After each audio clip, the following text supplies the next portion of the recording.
लहानपणी श्रावणातले सोमवार, मंगळवार आणि शनिवार यांचं अप्रूप नेहमीच वाटायचं. कारण या दिवशी असायचे आई व आजीचे उपवास आणि मग घरात हमखास बनवली जायची उपवासाची साबुदाणा खिचडी. घरातील लहान मुलांना साबुदाणा खिचडी किती आवडायची हे माहीत असल्यामुळे आई नेहमीच एक मूठ साबुदाणा जास्त भिजत घालायची. मस्त खुसखुशीत शेंगदाण्याचा कूट आणि तिखट हिरवी मिरची घालून केलेली ही खिचडी तेव्हा आपल्यासाठी पक्वानच असायची.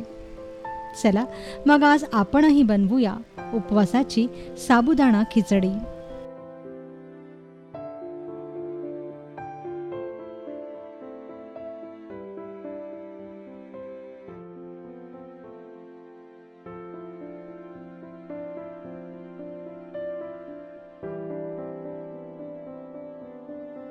साबुदाणा खिचडी बनवण्यासाठी आपल्याला लागेल 1.5 वाटी साबुदाणा,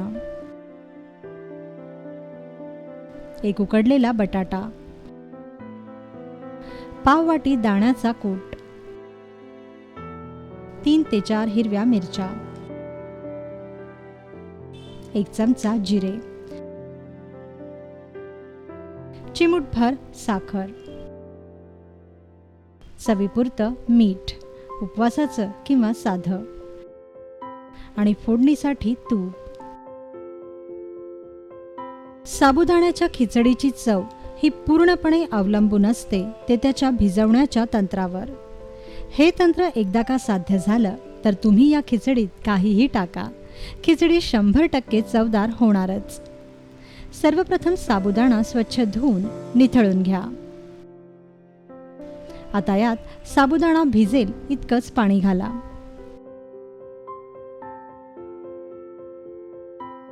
बारा तासांसाठी हा साबुदाणा भिजवत ठेवा.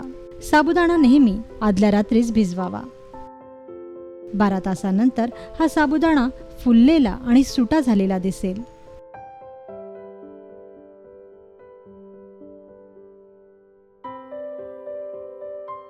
आता एका प्लेटमध्ये भिजलेला साबुदाणा काढून घ्या व त्यावर दाण्याचा कूट पसरवून छान मिसळून घ्या.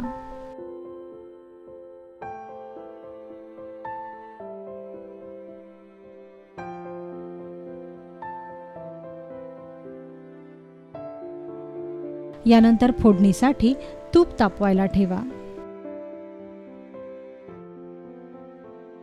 तूप तापलं की त्यात जिऱ्याची फोडणी करा.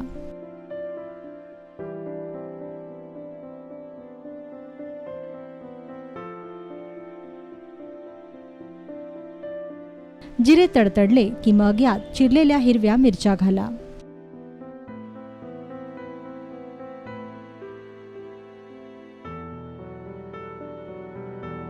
आता यात उकडलेल्या बटाट्याच्या फोडी घाला व तुपावर छान परतून घ्या.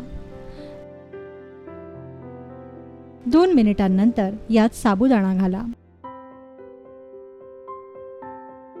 छान परतून घ्या.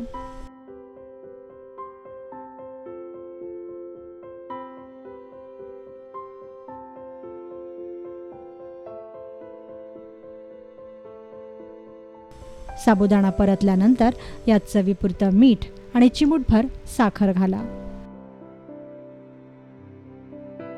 आता 5 मिनिटांसाठी हा साबुदाणा शिजू द्या. जर तुमच्या उपवासाला कोथिंबीर किंवा लिंबाचा रस चालत असेल तर तुम्ही यात कोथिंबीर आणि लिंबाचा रस घालू शकता. बऱ्याच जणांना साबुदाण्याची खिचडी सुटी आणि कोरडी आवडते, तर काही जणांना मऊ आणि ओलसर आवडते. जर साबुदाण्याची खिचडी झाकण लावून शिजवली तर ती मऊ आणि ओलसर होते आणि झाकण न लावता शिजवली तर ती अगदी कोरडी राहते. त्यामुळे आपल्या आवडीप्रमाणे ही खिचडी शिजवून घ्या. 5 ते 7 मिनिटात तयार होईल उपवासाची साबुदाण्याची खिचडी.